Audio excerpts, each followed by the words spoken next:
ఒక్కొక్క కాలమునందు ఈశ్వరుడి యొక్క అనుగ్రహం చాలా విశేషంగా ఉన్న కారణం చేత ఒక జీవిత పర్యాంతానికి సరిపడినటువంటి ఉపాసన ఆ రోజు చేసుకోవడానికి సాధ్యమవుతుంది. అటువంటి వాటిలో ఒక తిథి మహాశివరాత్రి. అందుకే జన్మానికి ఒక శివరాత్రి అని పేరు వచ్చింది. ఆ మహాశివరాత్రి మాఘమాసంలో వచ్చేటటువంటి కృష్ణపక్షంలో అర్ధరాత్రి వేళటికి చతుర్దశి పరివ్యాప్తమైతే దాన్ని మహాశివరాత్రి అని పిలుస్తారు. మనకి దక్షిణాయనం ఉత్తరాయణం రెండు ఆయనములు. ఇందులో శ్రావణ మాసంలో బహుళపక్షంలో వచ్చేటటువంటి అష్టమి తిథి నాటి అర్ధరాత్రి వేళ కరచరణాదులతో కృష్ణ పరమాత్మ ఆవిర్భవించారు. ఆయన అర్ధరాత్రి రావడానికి కారణం జగద్గురువై లోకమునకు అజ్ఞానపు చీకట్లు పోగొట్టి దేశకాలములతో సంబంధం లేకుండా అందరూ తరించడానికి వీలైనటువంటి ప్రస్థానత్రయంలో ఒకటైనటువంటి భగవద్గీతని ఇచ్చారు.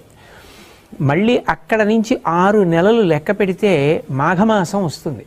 శ్రావణం నుంచి భాద్రపదం, ఆశ్వయుజమాసం, కార్తీకం, మార్గశీర్షం, పుష్యం, మాఘం. ఈ 6 నెలల్లో 6వదైనటువంటి మాఘమాసంలో వచ్చినటువంటి కృష్ణపక్ష చతుర్దశి అర్ధరాత్రి వేళ పరమశివుడు లింగాకారంగా ఆవిర్భవించాడు. అది ఎంత పెద్ద లింగము అంటే యజుర్వేదం దాని గురించి మాట్లాడింది. ఆ పాతాళ నభస్థలాంత భవన బ్రహ్మాండమావిస్ఫురత్ జ్యోతిస్ఫాటిక లింగమౌళి విలసత్పూర్ణేందు వాంతామృతై అస్తోకాప్లుతమేకమీశమనిశం రుద్రాను వాకాన్ జపన్ ధ్యాయేత్ ఈప్సిత సిద్ధయే ధ్రువపదం విప్రోభిషించేచ్చివం బ్రహ్మాండ వ్యాప్తదేహ భసిత హిమరుచాభా సమానా భుజంగై కంఠే కాళా కపర్దా కలిత శశికళాశ్చండ కోదండహస్తా త్రిక్షా రుద్రాక్షమాలా సులలిత వపుషాంభవా మూర్తిభేదా రుద్రాశ్రీ రుద్రసూక్త ప్రకటిత విభవాన ప్రయచ్చస్తు సౌఖ్యం అంది. పాతాళం కన్నా కింద నుంచి పైన ఉన్నటువంటి అంతరిక్షం కన్నా ఇంకా పై వరకు ఒక జ్యోతిర్లింగము ఆవిర్భవించింది. అర్ధరాత్రి వేళ బాగా కంటిని ఆకర్షించేది ఏది అంటే జ్యోతి. శ్రావణ మాసంలో అర్ధరాత్రి వేళ జ్యోతిస్వరూపుడై జగదాచార్యుడై కరచరణాదులతో కృష్ణ పరమాత్మ వచ్చారు. 6 నెలల తరువాత అర్ధరాత్రి వేళ కరచరణాదులు లేవు, కానీ ఒక రూపం ఉన్నది. అందుకే అరూపరూపి అంటారు శివలింగాన్ని. అంత పెద్ద శివలింగం జ్యోతిస్వరూపంతో ఆవిర్భవించింది. అంత పెద్ద జ్యోతిస్వరూపమైనటువంటి జ్యోతిర్లింగం కనుక అది అజ్ఞానపు చీకట్లు పోగొడుతుంది. అటువంటి శివలింగం ఆవిర్భవించినటువంటి రోజు ఏది ఉన్నదో దానినే మహాశివరాత్రి అని పిలుస్తారు. మనకి ఒక్కొక్క తిథిని ఎలా చేసుకోవాలి అన్నదానికి ఋషిప్రోక్తమైనటువంటి కల్పం ఉంటుంది. మహాశివరాత్రి ఉపవాసము జాగరణ రెండిటినీ కూడా చేసేటటువంటి తిథి. అందుకే ఆ రోజు తెల్లవారుజామున అంటే బ్రాహ్మీ ముహూర్తంలో నిద్రలేచి నిత్యకర్మానుష్ఠానం పూర్తి చేసుకొని చక్కగా పరమశివుణ్ణి విశేషమైనటువంటి ఆరాధన చేస్తారు. ఉపవాసం ఉంటారు. ఉపవాసము అన్న మాటకు అర్థం ఏమిటంటే ఎటువంటి సాత్వికమైన పదార్థాన్ని తీసుకుంటే కనురెప్ప పడిపోకుండా నిద్ర రాకుండా మనసు భగవంతుని పాదముల యందు నిలబడుతుందో అటువంటి ఆహారమును పరిమితంగా తీసుకుని శరీరాన్ని భగవంతుని యొక్క ఉపాసన యందు నిలబెట్టుకోవడానికి యోగ్యంగా సిద్ధం చేసుకుంటారు. కంటికి కడుపుకి దగ్గర సంబంధం. కడుపు నిండా తినేసామనుకోండి కనురెప్ప పడిపోతుంది. మనసు బాగా సత్వగుణంతో నిలబడాలి అంటే ఉపవాసము, భగవంతుడికి దగ్గరగా నిలబడాలి అంటే దానికి వీలైనటువంటి మార్గంలో సాత్వికమైనటువంటి ఆహారాన్ని పరిమితంగా తీసుకుంటారు. ఏదో కాసిని పాలు, కొద్దిగా పండు ముక్కలు ఇటువంటివి తీసుకొని సత్వగుణంతో మనసు నిలబెట్టి తద్వారా భగవంతుని యొక్క ఆరాధన చేసి 5 జ్ఞానేంద్రియములను మార్చి మార్చి భగవంతుని యొక్క ఆరాధన యందు ఉపయోగిస్తారు. దాన్ని ఉపవాసము అని పిలుస్తారు. ఏ కారణం చేతనైనా శరీర ఆరోగ్యం అనుమతించకపోతే వైద్యుని సలహా మేరకు ఆహారం తీసుకున్నా వచ్చేటటువంటి ఇబ్బంది ఉండదు. వైద్యుడే శివస్వరూపం ప్రథమో దైవ్యోభిషకౌ అంటుంది యజుర్వేదం. శివుని యొక్క మొదటి రూపం వైద్యుడు. ఆ వైద్యుడే నువ్వు ఆహారం తిను అన్నాడు అనుకోండి, అప్పుడు తిన్నా వచ్చిన దోషం ఏం లేదు. తినకుండా ఉండగలిగితే సాత్విక ఆహారం తీసుకుని శరీరం నిలబడడానికి కావలసినంత పుచ్చుకోవచ్చు.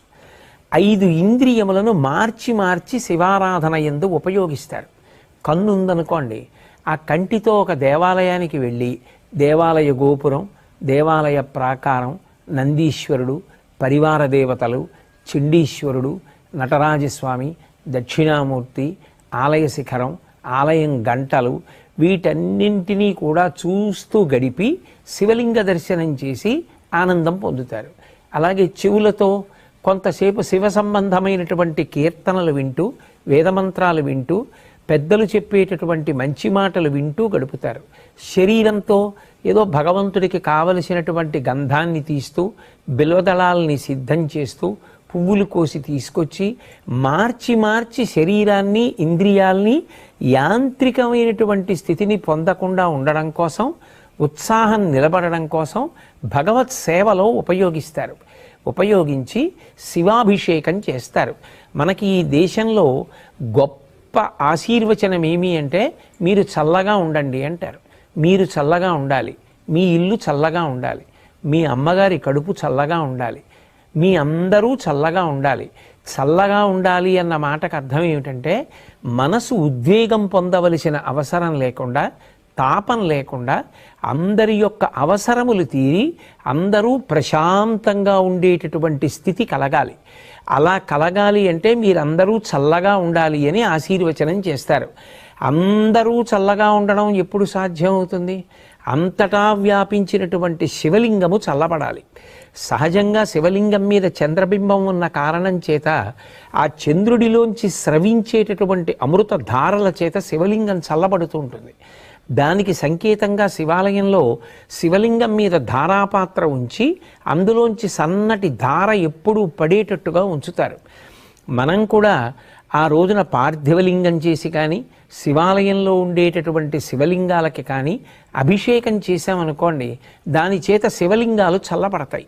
లింగం చల్లబడింది అన్న మాటకు అర్థం ఏమిటంటే, ఒక్క నా ఊరు, నా కుటుంబం, నా వీధి కాదు, అందరూ చల్లగా ఉండాలి. ప్రపంచంలో ఉన్న వాళ్ళందరూ చల్లగా ఉండాలి. ఎవరి మధ్య వైషమ్యాలు ఉండకూడదు. అందరూ ప్రశాంతంగా ఉండాలి. మనిషి ఉద్వేగపడడానికి కారణం ఆకలి. ఆకలి వేసి అన్నం దొరకకపోయినా ధర్మం నిలబడదు. ఆకలితో ఉన్న ప్రజలు ధర్మాన్ని పాటించమంటే ఎలా పాటిస్తారు? నీరు దొరకకపోతే ధర్మం నిలబడదు. అందుకే అందరి అవసరాలు తీరాలంటే భగవదనుగ్రహంతో పడవలసినటువంటి వర్షములు సకాలంలో పడాలి.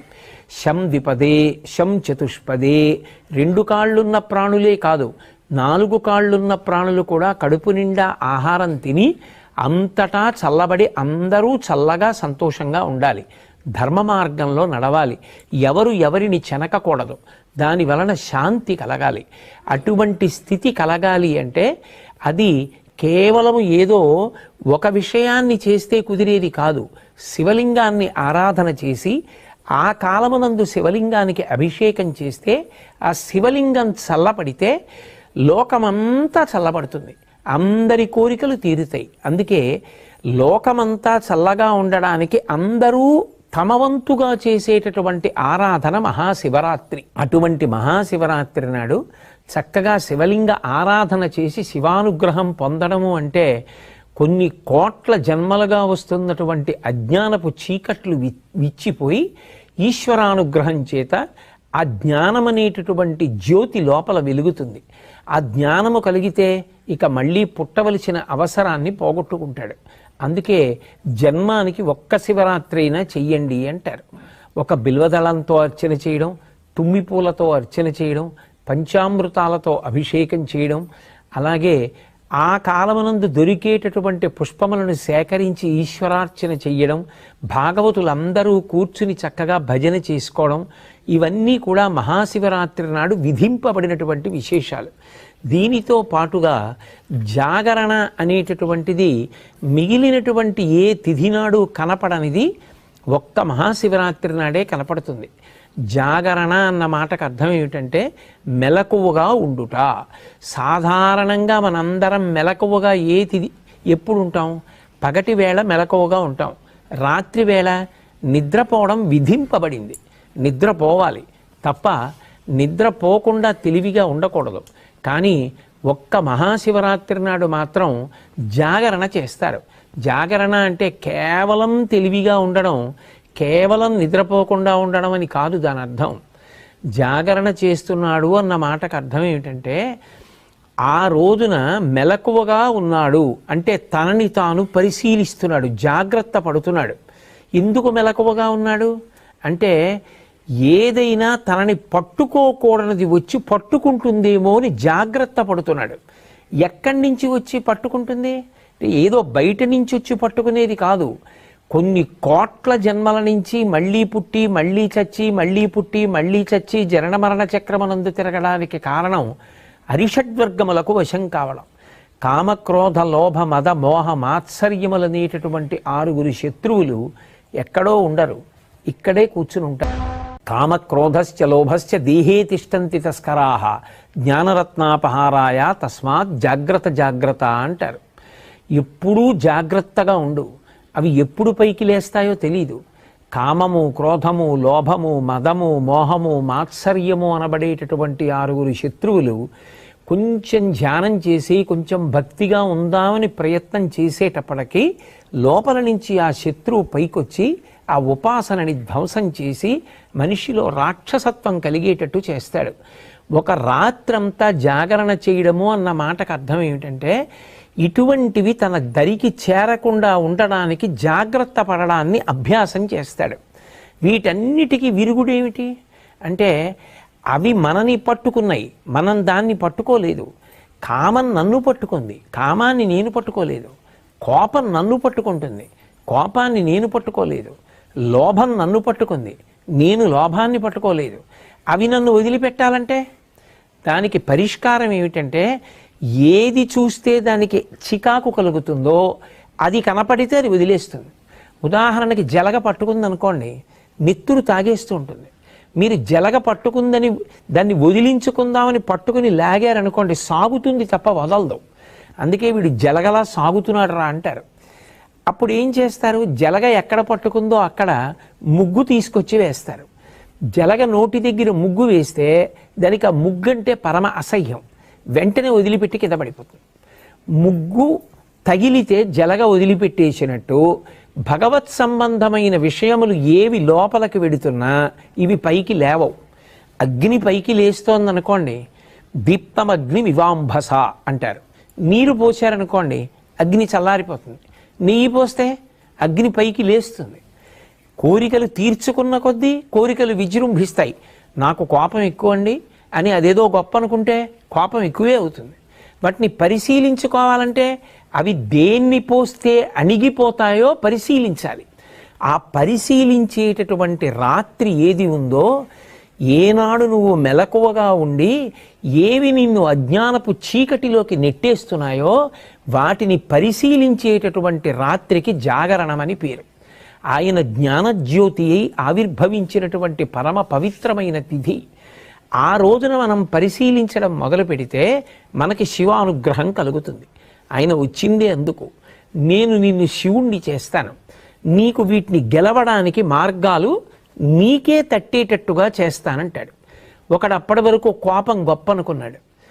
ఒకరోజు జాగరణ చేసి బాగా ఆలోచించాడు అనుకోండి, తెలుస్తుంది కోపం వల్ల ఏమి సాధిస్తాను. ఒకవేళ నేను బలవంతుడనై కోపము చేత అవతలవాణ్ణి శాసించినా అది తాత్కాలికం, వాడు మళ్ళీ ఎప్పుడోప్పుడు తిరగబడతాడు. కానీ ప్రేమ చేత జయించింది శాశ్వతం. అందుకే కోపం కన్నా ప్రేమ గొప్పది అని తెలుసుకున్నాడు. కోపము నన్ను పాడు చేస్తోంది. నేను కోపంతో ఎవరినైనా ఏమైనా అంటే వారు దాన్ని తీసుకోకపోతే అది వారినేం చేయదు. కానీ కోపంతో దుర్భాషలాడి నేను పాపం మూట కట్టుకుంటున్నాను. అందుకే కోపము శత్రువు, దీన్ని నేను దగ్గరికి రానివ్వకూడదు. ఇది పైకి లేస్తుంటే నేనేం చెయ్యాలి? అది లేవకుండా నీళ్లు పొయ్యాలి. ఏమిటా నీళ్లు? ఈశ్వర చింతనము.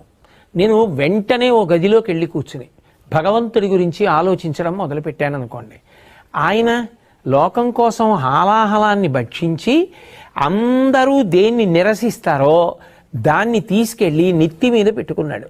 చంద్రుడు తప్పు చేశాడని లోకమంతా విమర్శించింది. ఆ చంద్రుణ్ణి తెచ్చి నెత్తి మీద పెట్టుకున్నాడు. హాలాహలం బయటికెడితే పాడు చేస్తుందని కంఠంలో పెట్టుకున్నాడు. మనం కూడా భగవంతుణ్ణి చూసి మంచిని నేర్చుకోవాలి. నేను కూడా శివుళ్ళ బతకాలి. ఏది లోకాన్ని పాడు చేస్తుందో అది మాట్లాడకూడదు, కంఠంలో దాచుకోవాలి.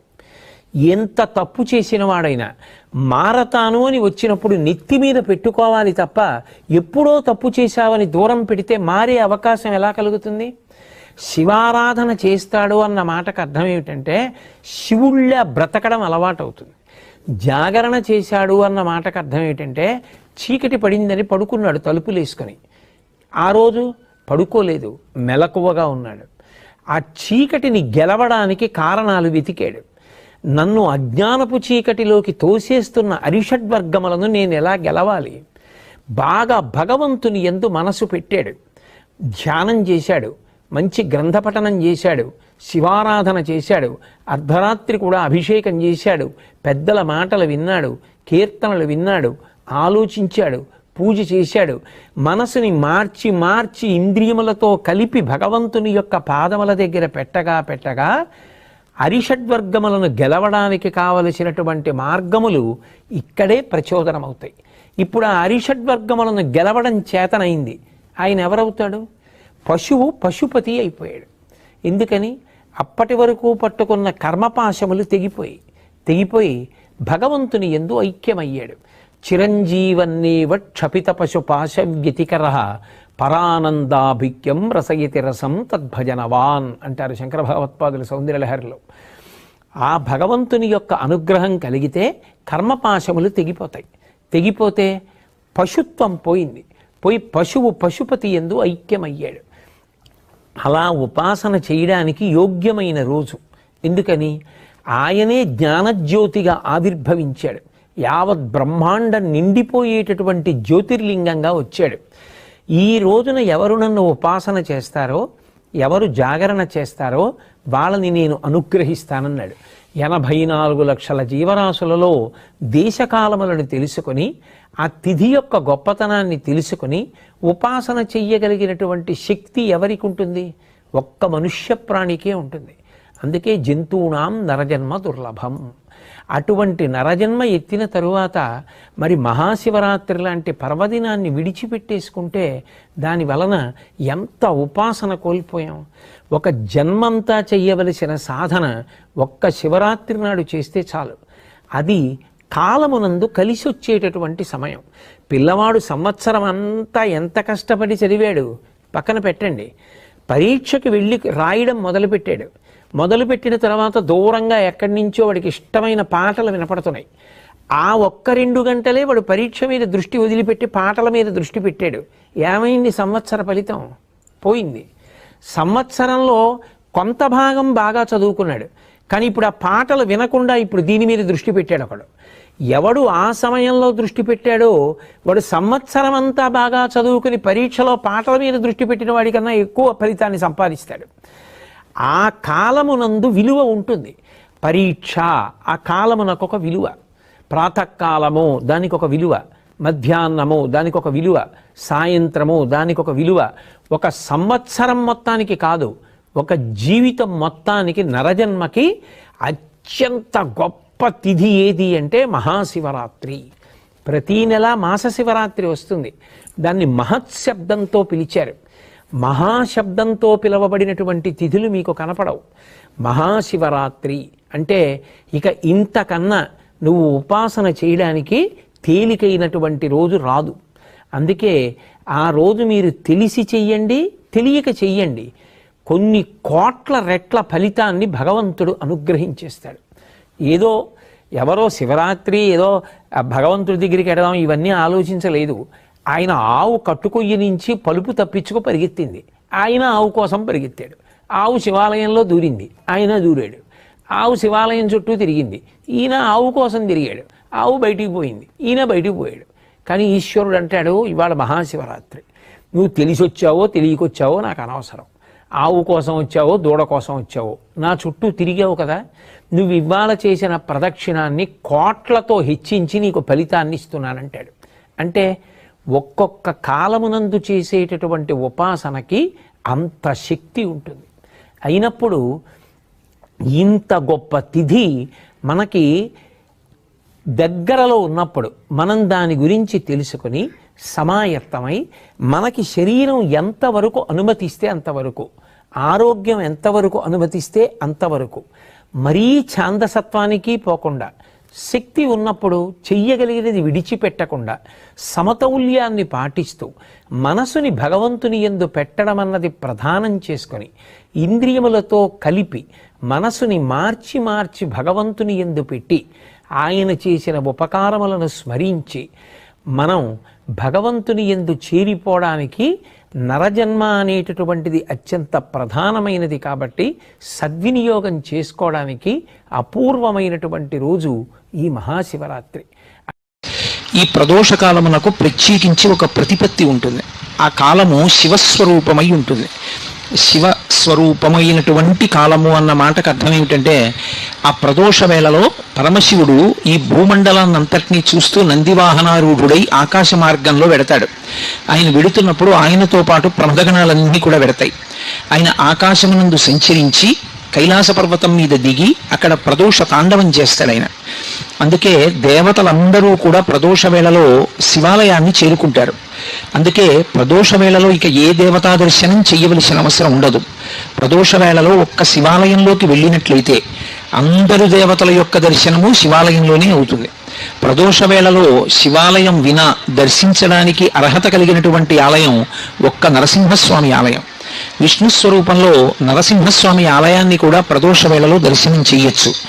ప్రదోష వేళ కేవలము శివస్వరూపం. ఆ సమయంలో సంధ్యావందనం చేసిన, ఆ సమయంలో భగవన్నామం చెప్పిన, ఆ సమయంలో భగవత్ సంబంధమైనటువంటి కీర్తన చేసిన పరమశివుని యొక్క విశేషమైనటువంటి అనుగ్రహములకు పాత్రులమవుతాం. అందుకే పూర్వకాలంలో ఈ ప్రదోష వేళ అయ్యేటప్పటికీ ప్రతి ఇంట్లోనూ కూడా సాంబశివ గేయామృతము అని చెప్పి సాంబ సదాశివ సాంబ సదాశివ సాంబ సదాశివ సాంబశివ అంటూ ఆతో మొదలుపెట్టి చిట్ట చివర అలుకాధీశ్వర అంటూ అలు అలు వరకు భగవంతుడి మీద కీర్తనలు చేస్తూ ఒకళ్ళేమో మకుటం ఒకళ్ళేమో పాదం చెప్తారు. మిగిలిన వాళ్ళందరూ సాంబ సదాశివ సాంబ సదాశివ సాంబ సదాశివ సాంబశివ అంటారు.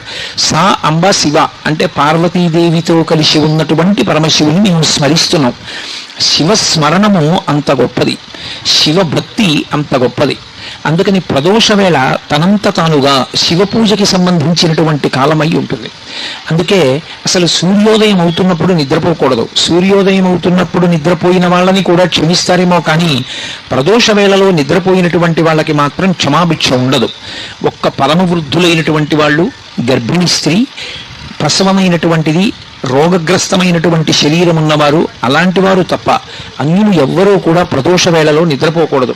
ఎందుకు నిద్రపోకూడదు అంటే ఒక్కటే కారణం, ప్రదోష వేళలో పరమేశ్వరుడు పార్వతీ సహితుడై భూమండలం మీద పర్యటించడమే దానికి కారణం. అలాగే దోషము ప్రదోషము అని వాడినట్టే శివరాత్రి మహాశివరాత్రి అని రెండు మాటలు. నిజానికి మనం మాస శివరాత్రి అని పిలుస్తున్నాం. మాస శివరాత్రి అనక్కర్లేదు, శివరాత్రి. శివరాత్రి అని దేన్ని పిలుస్తారంటే ప్రతి నెలలోనూ కూడా కృష్ణపక్షంలో అంటే అమావాస్యకి ముందు రాత్రి చతుర్దశి తిథి పరివ్యాప్తమై ఉంటే, అంటే రాత్రి 12 గంటల వేళకి చతుర్దశి తిథి ఉండాలి. అలా కానీ ఉన్నట్టయితే దాన్ని శివరాత్రి అని పిలుస్తారు. ఒక్క మాఘమాసంలో వచ్చేటటువంటి మాఘ బహుళ చతుర్దశి ఉన్నటువంటి రాత్రి మహాశివరాత్రి అని పిలుస్తారు. ఈ మాస శివరాత్రి అంటుంటారు, అదే శివరాత్రి. ప్రతి నెలలోనూ చతుర్దశి రాత్రి ఉన్నటువంటి తిథి నాడు వస్తుంది. అది శివరాత్రి. మాఘమాసంలో వచ్చేది మహాశివరాత్రి. ఏమిటి శివరాత్రి అన్న మాటకి ఏమిటి అసలు అర్థం అంటే, శివరాత్రి అన్న మాటకి రెండు అర్థాలు. శివునకు సంబంధించినటువంటి శివపరమైనటువంటి రాత్రి అని ఒక అర్థం, విశేషణ పూర్వపద కర్మధారయా సమాసం. శివుని యొక్క రాత్రి షష్ఠీ తత్పురుష సమాసం. శివుని యొక్క రాత్రి శివపరమైన రాత్రి అని. ఈ చతుర్దశి తిథి బహుళపక్షంలో రాత్రివేళ పరివ్యాప్తమై ఉంటే దానికి ఒక ప్రత్యేకమైనటువంటి లక్షణం ఉంటుంది. అది పరమమంగళప్రదమై భగవంతుని యొక్క అనుగ్రహాన్ని వర్షించేటటువంటి కాలమై ఉంటుంది. ఎందుచేత అంటారేమో, అసలు శివుడు కానిది, శివుడు లేనిది, శివుడు తాత్పర్యముగా మిగలనిది లోకంలో ఏమీ ఉండదు. సమస్తము శివుని చేతనే పరివ్యాప్తమై ఉంటుంది. అన్నీ ఆయనే అయి ఉంటాడు. అన్నీ ఆయనే అయి ఉన్నటువంటి శివుడు ఏదైనా ఇవ్వగలడు. ఆయన ఏదైనా ఇవ్వగలడు. ఏదైనా ఇవ్వడానికి నేను ఇది చేస్తేనే ఇస్తాననేటటువంటి నియమము పెట్టేవాడు కాడు. అందుకే శివ సంబంధంలో 3 మాటలు వాడతారు. ఒకటి ఆయన శివుడు, 2 సజ్జోజాత ముఖము ఉన్నవాడు, 3 అసుతోషుడు. ఈ 3 మాటలు అర్థమైతే అసలు మహాశివరాత్రి అనేటటువంటి తిథికి ఉన్నటువంటి విశేషం ఏమిటో అర్థమవుతుంది. ఆయన శివుడు. శివుడు అంటే మంగళప్రదుడు, శుభప్రదుడు, కళ్యాణకారకుడు, శోభనకారకుడు, మంగళకారకుడు అని గుర్తు. ఆయన ఎప్పుడూ భక్తులైనటువంటి వారికి మంచి చెయ్యడం వినా, ఉపకారం చెయ్యడం వినా, అపకారం చెయ్యడం అనేటటువంటిది తెలియని స్వరూపం ఏముంటుందో అటువంటి భగవత్ స్వరూపానికి శివ అని పిలుస్తారు. అందుకే అసలు శివుడు ఎన్నడూ ఇబ్బంది పెట్టడం అనేటటువంటి మాట లోకంలో ఉండదు. అందుకే మంత్రపుష్పం చెప్పినప్పుడు చెప్తూ ఉంటారు, ఈశాన సర్వ విద్యానాం ఈశ్వర సర్వభూతానాం బ్రహ్మాధిపతి బ్రహ్మణోధిపతి బ్రహ్మా శివోమే అస్తు సదాశివోం అంటారు. సదాశివోం, సదా బ్రహ్మ, సదా విష్ణు. ఆ మాటలు లేవు వేదంలో. సదాశివ అదొక్కటే ఉంది. సదాశివుడు అని పేరు పెట్టుకుంటుంటారు. ఆయన పేరు సదాశివరావు గారండి అంటుంటారు. సదాశివ అంటే సదా అంటే ఎల్లప్పుడూ ఆయన శివుడు. శివుడు అంటే మంగళప్రదుడు. ఎల్లప్పుడూ అంటే ఆయన అసలు కోపం పెట్టుకోవడం అనేటటువంటి మాట కానీ, బాధ పెట్టడం అన్న మాట కానీ తెలియని వాడెవరైనా ఉంటే లోకంలో అది శివుడు ఒక్కడే. ఆయనకి అసలు బాధ పెట్టడం అనేటటువంటి మాట ఆయన యొక్క చరిత్రలో, ఆయన యొక్క జీవితంలో, ఆయన యొక్క అనుగ్రహ ప్రధాన విశేషమునందు ఎక్కడా కనపడదు. ఎంత దోషభూయిష్టమైనటువంటి జీవితం ఉన్నవాడైనా సరే ఒక్కసారి వెళ్ళి శివ అని పిలిచినంత మాత్రం చేత ఆయన వెంటనే అనుగ్రహిస్తాడు. అలా అనుగ్రహించగలిగినటువంటి ఉదారమైన హృదయం ఉన్నవాడు లోకమునకు తండ్రి కనుక జగత పితరవు వందే పార్వతీ పరమేశ్వరవు అంటాడు కాళిదాస మహాకవి. పార్వతీ పరమేశ్వరులు ఈ లోకమునకు తల్లిదండ్రులు. తండ్రి అయిన కారణం చేత ఆయన యొక్క హృదయము ఎల్లవేళలా కూడా కారుణ్యముతో నిండిపోయి ఉంటుంది, దయతో. ఆ దయతో ఉన్న కారణం చేత ఆయన నువ్వు ఈ తప్పు చేశావని చూడడం, వచ్చి క్షమించమని అడిగి భక్తితో నిలబడినంత మాత్రం చేత అనుగ్రహించగలిగినటువంటి పితృహృదయము కలిగినటువంటి వాడు.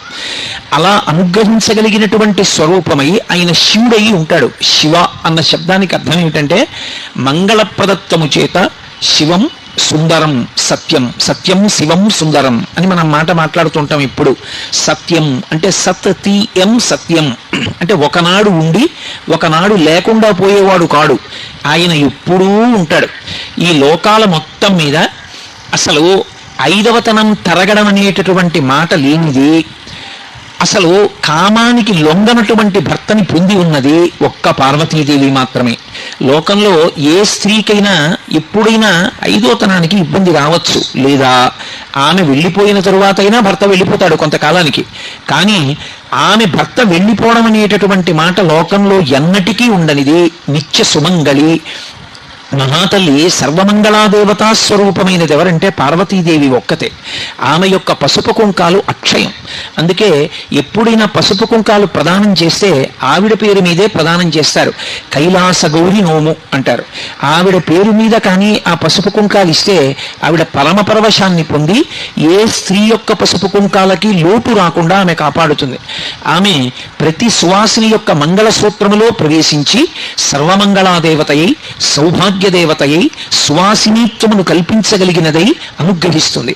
అలా అనుగ్రహించిన తల్లికి భర్తకి ఏ పోలికో ఆవిడదే పోలిక. ఆయనని పూజ చేయడం ఎంత తేలికో, ఆయన అనుగ్రహాన్ని పొందడం ఎంత తేలికో, ఆవిడ అనుగ్రహాన్ని పొందడం కూడా అంతే తేలిక. ఒక సువాసిని, ఒక పెళ్ళైనటువంటి స్త్రీ అమ్మవారి అనుగ్రహం పొందడానికి ఏం చెయ్యాలి అని అడిగారు అనుకోండి, ఆమె ప్రత్యేకంగా ఇది చేస్తేనే అమ్మవారి అనుగ్రహం కలుగుతుంది అని ఏం లేదు. అసలు లోకంలో మంచం మీద కూర్చుని ఏదీ చెయ్యకూడదు. 2 నిద్ర లేచి స్నానం చెయ్యకుండా ఏదీ చెయ్యకూడదు. 3 భార్యాభర్తల యొక్క సమాగమము జరిగిన తరువాత పగటివేళ అంటే తెల్లవారగానే స్నానం చేస్తే తప్ప ఏదీ చేయకూడదు. అటువంటిది ఆడది పెళ్ళైనటువంటి స్త్రీ రాత్రి మంచం మీద నిద్రపోయి తెల్లవారి నిద్ర లేవగానే ఒకవేళ ముందు రోజు భర్త సుఖమును అనుభవించి ఉన్నప్పటికీ కూడా మెడలో ఉన్న మంగళసూత్రాన్ని తీసి కళ్ళకద్దుకుని అమ్మవారిని స్మరించి నమస్కరించినంత మాత్రం చేత ఆమె అనుగ్రహించేస్తుంది. అందుకే లోకంలో నిద్ర లేవగానే మంగళసూత్రాలు కళ్ళకద్దుకోకుండా నిద్ర లేచేటటువంటి అలవాటు ఉన్నటువంటి సువాసిని మనకి కనపడదు. ఎప్పటికీ మంగళసూత్రం అలా మెడలోనే ఉండాలి అంటే ఆ తల్లి యొక్క అనుగ్రహం పొందడానికి ఆ మంగళసూత్రం కళ్ళకద్దుకుంటే చాలు, ఆవిడ అనుగ్రహిస్తుంది. అంతటి కారుణ్యమూర్తి ఆ యమ. అమ్మలగన్న యమ్మ ముగురమ్మల మూలపుటమ్మ చాలా పెద్దమ్మ, సురారులమ్మ కడు పారడియమ్మ తన్ను లోనమ్మిన వెల్పుటమ్మల మనంబున ఉండెడి అమ్మ దుర్గమాయమ్మ, కృపాబ్ధినిత్యుత మహత్వ కవిత్వ పటుత్వ సంపదలంటారు పోతన గారు. ఆవిడ ముగురమ్మల మూలపుటమ్మ, ముగురమ్మలకి మూలపుటమ్మ చాలా పెద్దమ్మ. ఎప్పటి తల్లు ఆ తల్లి ఆ తండ్రి వాళ్ళిద్దరూ ఇప్పుడు పుట్టిన వాళ్ళు అని చెప్పడం కుదరదు. వాళ్ళిద్దరికీ పుట్టిన తేదీ లేదు. ఈ సమస్త బ్రహ్మాండములు ఎప్పుడున్నాయో అంతకన్నా ముందే వాళ్ళు ఉన్నారు. అందుకే లలితా సహస్రనామ స్తోత్రంలో అమ్మవారికి పూర్వజ అని ఒక పేరు. జా అంటే పుట్టినది, పూర్వజ అంటే దీనికన్నా ముందు పుట్టినది. నేను ఈ పూలదండ చూపించి ఆవిడ ఎప్పుడుంది అంటే పూర్వజ, ఈ పూలు పుట్టకముందు ఉంది. ఈ పూలు పుట్టిన చెట్టు దాన్ని పుట్టకముందు ఉంది. ఆ చెట్టు పుట్టిన భూమి ఆ భూమి పుట్టకముందు ఉంది. అసలు మీరేది చెప్పండి దానికన్నా ముందావిడుంది. పూర్వజ అని వదిలేశాడు వ్యాసుడు. అందుకే నువ్వు ఏది చెప్పు దానికన్నా ముందావిడుంది. అయితే ఇక్కడ ఒక చమత్కారం ఉంటుంది. మరి అంత ముందు పుట్టిన తల్లి జుట్టు తెల్లపడదా? ఎప్పుడైనా అమ్మవారిని ధ్యానం చేస్తే తెల్లటి జుట్టు ఉన్నటువంటి తల్లిని ధ్యానం చెయ్యొచ్చా అంటే ఎప్పుడూ చేయకూడదు, అలా పరమదోషం. నమశివాభ్యాం నవయౌవనాభ్యాం పరస్పరాశ్లిష్టవపుద్ధరాభ్యాం నగేంద్ర కన్యా వృషకేతనాభ్యాం నమో నమః శంకర పార్వతీభ్యాం అన్నారు శంకర భగవత్పాదులు. నమశివాభ్యాం వాళ్ళిద్దరూ ఎటువంటి వాళ్ళు అంటే నవయౌవనాభ్యాం, వాళ్ళు ఎప్పుడూ యవ్వనంలో ఉంటారు. యవ్వనంలో ఉంటారు అన్న మాటకు అర్థం ఏమిటి? యవ్వనంలోకి ప్రవేశించిన వ్యక్తి యొక్క జుట్టు నల్లగా ఉంటుంది, బాగా శక్తితో ఉంటాడు. ఆయనకి ఏమీ శక్తి క్షీణించడం, కళ్ళజోడు పెట్టుకోవలసిన అవసరం, జుట్టు తెల్లబడిపోవడం అలాంటివి ఏమి ఉండవు. బాగా బలంగా ఉన్నటువంటి కాలాన్ని యవ్వనం అంటారు.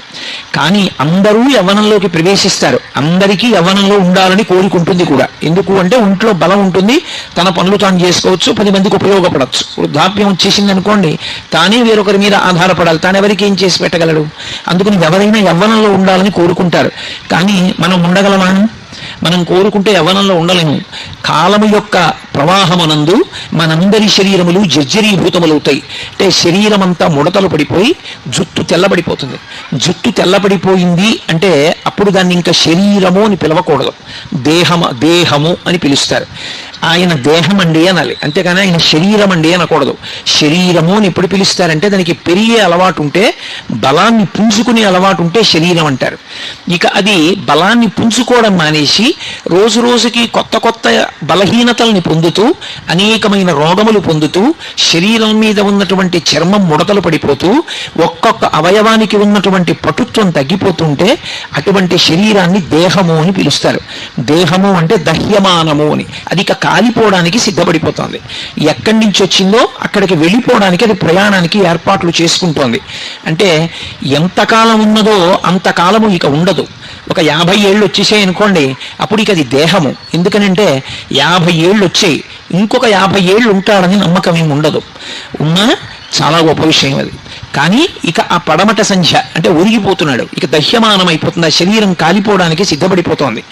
ఇలా ఎందుకు అయిపోతుంది అంటే మాకురు ధనజన యవ్వన గర్వం భరతి నిమేషకాల సర్వం మాయామయమిదమఖిలం హిత్వా బ్రహ్మపదం త్వం ప్రవిశమిదిత్వా అంటారు శంకర భగవత్పాదులు. కాలము బహు బలవత్తరమైనటువంటి స్వరూపము. ఈ చెయ్యి గుండెల మీద వేసుకుని నేనింత వాణ్ణి నేనంత వాణ్ణి అంటాడు. నేను ఇంత వాణ్ణి అని చెప్పినవాడు కాలమునందే ఎందుకు పలికిమాలినవాడు అయిపోతాడు. నేనింత అధికారిని అంటాడు. కాలమునందు 60 ఏళ్ళు వచ్చాయి, పోయింది పదవి, పలికేవాడు ఉండడు. నేనింత అందగాణ్ణి అంటాడు, అందము శిథిలమైపోతుంది. నేనింత పండితుడిని అంటాడు, జ్ఞాపక శక్తి క్షీణించిపోతుంది. నేనింత బలవంతుడిని అంటాడు, కాళ్ళు చేతులు వణుకుతాయి, కళ్ళు సరిగ్గా కనపడవు, బలం క్షీణించిపోతుంది. నేనింత ఐశ్వర్యవంతుడిని అంటాడు, ఐశ్వర్యం కాలంలో ఒక్క రోజులో తరిగిపోయిన వాళ్ళు ఉన్నారు. కాబట్టి ఇన్నిటినీ తినేయగలిగినది ఏది అంటే కాలం ఒక్కటే. కాలము ఇన్నిటినీ ఏకకాలమునందు తినేస్తుంటుంది. మనకి తెలియదు అలా తినేస్తుందని. ప్రత్యాయంతిగతాః పునర్నదివసాః కాలో జగద్భక్షకః అంటారు శంకరాచార్యుల వారు. సూర్యోదయ సూర్యాస్తమయాలు అవుతున్నాయి అంటే పరమేశ్వరుడు ఆ సూర్యోదయ సూర్యాస్తమయాలన్న రూపంలో తినేస్తున్నాడు. ఈ జగత్తునంతటినీ కూడా భక్షిస్తూ ఉంటాడు. శరీరముల యొక్క ఆయుర్దాయము క్షీణించిపోతోంది. ఇవాళ పొద్దున్న, ఇవాళ సాయంకాలం నా జీవితంలో 12 గంటల కాలం అయిపోయిందా లేదా? అయిపోయింది. అయిపోయిన కాలం ఇక తిరిగి రాదు. కాబట్టి అన్నిటినీ ఏది తింటుంది అంటే కాలం తినేస్తుంది. కాబట్టి మనందరి యొక్క శరీరములు బలహీనపడతాయి, మనందరి జుట్టు తెల్లబడుతుంది. అందుకే మనం యవ్వనంలో ఉండేవాళ్ళం కాము. యవ్వనంలో ఉన్నప్పుడు సార్థక్యం పొంది కష్టపడి శాస్త్రం చదువుకున్నవాడు, భగవద్భక్తిని అలవాటు చేసుకున్నవాడు ఆ సమయంలో చదువుకున్నదేదో అదే స్ఫురణలో ఉంటుంది. ఆ తర్వాత చదువుకున్నది సరిగ్గా జ్ఞాపకంలో ఉండదు, చెదిరిపోతుంటుంది. కానీ పరమేశ్వరుడికి అలా యవ్వనం పోవడం ఉండదు, ఎప్పుడూ యవ్వనంలో ఉంటాడు. అంటే ఆ మాటకు అర్థం ఏమిటి? ఆయన ఏదో పిటపిటలాడుతూ ఉంటాడు అని కాదు దాని అర్థం. ఆయన కాలమునకు లొంగేవాడు కాడు. ఆయన కూడా కాలమునకు లొంగిపోయి, కాలములో ఆయన కూడా వృద్ధుడైపోయి, ఆయనకి బలం తగ్గిపోయి అలా ఉండదు. ఆయన కాలమును శాసిస్తాడు.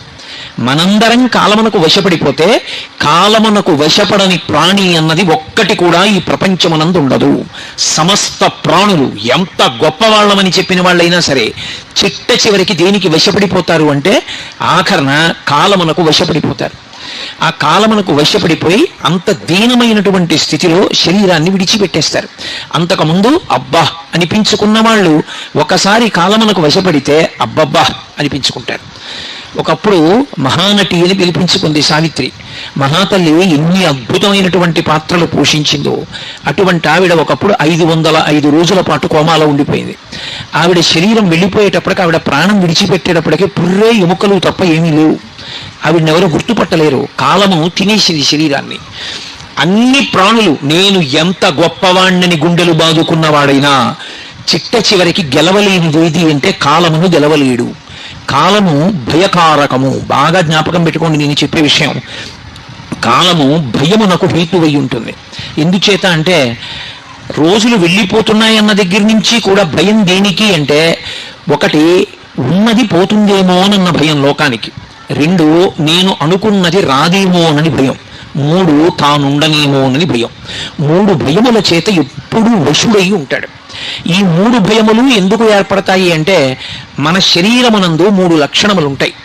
కార్మిక మలము, మాయిక మలము, ఆణవ మలము అని 3 మలములు ఉంటాయి. ఈ శరీరం అంతా మల సంఘాతము అంటుంది వేదాంతం. మలము అంటే మనం తెల్లవారుజామున పొద్దున్నే విసర్జించేటటువంటి మలం ఎటువంటిదో ఈ శరీరం అంతా కూడా మలముతో కూడి ఉంటుంది. దీన్ని 3 రకములైన మలముల చేత తయారు చేయబడుతుంది ఈ శరీరం. ఆణవ మలము అంటారు. ఆణవ మలము అంటే పంచభూతములలో ఉండేటటువంటి అణువులు తీసి ఈశ్వరుడు దీన్ని తయారు చేస్తాడు. ఇందులో కొంత పృథివిని పెడతాడు. పృథివి అంటే మట్టి. ఎంత స్నానం చెయ్యండి, కొద్దిగా నీటి చుక్క వేసి ఇలా అంటే అందులోంచి మట్టి వస్తుంది. ఈ శరీరంలో మట్టి ఉంటుంది. ఎముకలన్నీ సున్నం. సున్నం అంటే మట్టే. ఎముకలు సున్నంతో తయారు చేయబడతాయి. అందుకే ఎముకలకి బలహీనత వస్తే కాల్షియం టాబ్లెట్లు ఇస్తారు. కాల్షియం అంటే సున్నం. కాబట్టి ఇది మట్టి ఉంటుంది ఇందులో. ఆణవ మలము, పృథ్వీలో ఉన్న మట్టి ఇందులో కలుస్తుంది. అలాగే జలము, బయట ఉన్నటువంటి నీరు ఇందులో కూడా కొంత ఉండాలి. ఇందులో నీరు పూర్తిగా అయిపోయింది అనుకోండి, పడిపోతుంది శరీరం. డీహైడ్రేషన్ వచ్చిందంటారు. లోపల నీరు నిలబడకపోతే శరీరం పడిపోతుంది. వాయువు, బయట గాలి ఎలా ఉంటుందో అలా ఇది కూడా గాలి పుచ్చుకోవాలి, గాలి వదిలిపెట్టాలి. గాలి పుచ్చుకోకపోయినా, గాలి వదిలిపెట్టకపోయినా వెళ్ళిపోయాడంటారు. అలాగే అగ్ని, బయట వేడిగా ఉంటుంది, ఇందులో కూడా ఎప్పుడు ఒకే వేడి ఉండాలి. అంతకన్నా తక్కువ వస్తే చెమటలు పట్టేస్తుంది, అంతకన్నా ఎక్కువైపోతే జ్వరం వస్తుంది. ఒకే వేడి ఉండాలి, ఇందులో అగ్ని ఉండాలి. పృథివీ, ఆపస్, తేజో, వాయు, ఆకాశము. ఆకాశము అంటే ఇందులో ఎక్కడెక్కడ ఎంతంత ఖాళీ ఉండాలో అంతంత ఖాళీలు ఉండాలి. తేలిగ్గా అర్థం అవ్వాలంటే పరమేశ్వరుడు యొక్క నిర్మాణము అంత అద్భుతంగా ఉంటుంది ఈ శరీరంలో. ఈ ముక్కుకుండేటటువంటి 2 కన్నాలు మూసుకున్నాయి అనుకోండి పడిశం పట్టి, ఎంత వ్యధపడతాడు ప్రాణి గాలి పీల్చుకోవడానికి, నోటితో పీల్చుకోవడానికి. అలాగే నోటికి కంఠంలో ఉండేటటువంటి కన్నం మూసుకుందనుకోండి ఏ కారణానికైనా, ఇక అన్నం తినలేడు. ముక్కులోంచి గొట్టాలు పెట్టి ద్రవ పదార్థం కడుపులోకి పంపించాలి. ఎక్కడెక్కడ ఎంత ఖాళీ ఉండాలో అంత ఖాళీ ఉండాలి. రక్తనాళాలలో రక్తం ప్రసరించడానికి ఎప్పుడూ ఖాళీ ఉండాలి. అది కొవ్వుతో మూసుకుందనుకోండి పక్షవాతం వస్తుంది. ఎంత ఖాళీ ఉండాలో అంత ఖాళీ లోపల ఉంచాలి. అందుకని ఆకాశము. ఇప్పుడు ఒక శరీరము తయారైంది అంటే అది కుక్క, పందె, నల్లె, పిల్ల, మనిష, ఎలుక వదిలిపెట్టండి, అందులో ఈ 5 భూతముల యొక్క అణువులు ఉంటాయి. ప్రతి భూతమునందు ఈ 5 ఉంటాయి. పృథివీ, ఆపస్తేజో, వాయు, ఆకాశములు. పరమేశ్వరుని యొక్క శరీరము ఈ 5 మలముల చేత, అంటే బయట ఉండేటటువంటి భూతములకు ఉండేటటువంటి మలం దీనికి అంటదు. మలం అని ఎందుకంటారంటే ఇవన్నీ కూడా అపవిత్రమవుతుంటాయి. భూమి ఉందనుకోండి, ఇప్పుడు మీరు ఇక్కడ ఒక హోమం చేద్దాం అనుకున్నారనుకోండి, చెయ్యకూడదు. ఎందుచేత అంటే మనందరం తొక్కేశాం. ఏవో జంతువులు వచ్చి మలమూత్ర విసర్జన చేస్తాయి. ఎన్నో ప్రాణులు అందులో పడిపోయి మరణించి ఉంటాయి. ఇప్పుడు నేను మాట్లాడుతుంటే ఆ ధ్వనికి కొన్ని ప్రాణులు పడిపోతాయి. చేయకూడదు. ఆవు పేడ తీసుకొచ్చి శుద్ధి చేస్తేనే చెయ్యాలి. ప్రతి భూతమునకు కూడా అపరిశుభ్రమవుతుంది. నీళ్లు ఉన్నాయనుకోండి, ఆ నీళ్లు కొంతకాలం అలా నిలవుండిపోయి దుర్గంధ భూయిష్టమై పురుగులు పట్టేసాయి అనుకోండి, ఆ నీరు తాగం, పోసుకోం, దేనికి వాడం. అలాగే ప్రతి భూతమునకు కూడా అది అయోగ్యమవుతుంది, కలుషితమవుతుంది. ఈ శరీరమునందు ఉన్నటువంటి 5 భూతములకు కూడా కలుషితమయ్యేటటువంటి లక్షణం ఉంది. మలము నుండి మలమే వస్తుంది, మలము నుండి కొత్త విషయం రాదు. అందుకే కాసేపు మాట్లాడకుండా కూర్చున్నాను అనుకోండి, ఒక్క 2 గంటలు నోరు దుర్వాసన వస్తుంది, పాచి పడుతుంది లోపల. ఒక్కరోజు పడుకుని నిద్రలేచాననుకోండి, చెవిలో గులిమి పడుతుంది, ముక్కులో చీమిడి పడుతుంది, శరీరం అంతా చెమట పడుతుంది. అంటే మలమును విడిచిపెడుతుంటుంది.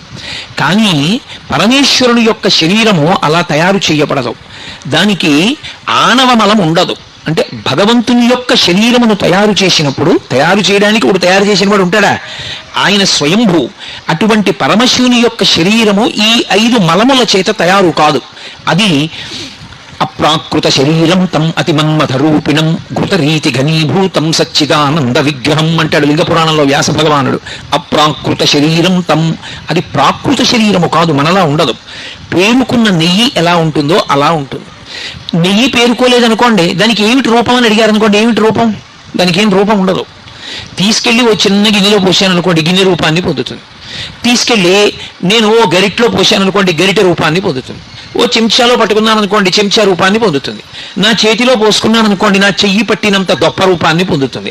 అసలు దానికి రూపం ఏమి ఉండదు. అదే పేరుకుంటే ఒక రకమైన రంగు, ఒక వాసన అన్ని తెలుస్తాయి. పేరుకున్న నెయ్యి ఎలా ఉంటుందో అలా రూపము లేనివాడు రూపాన్ని పొందుతాడు. అందుకే పరమశివుడికి 63 మూర్తులు.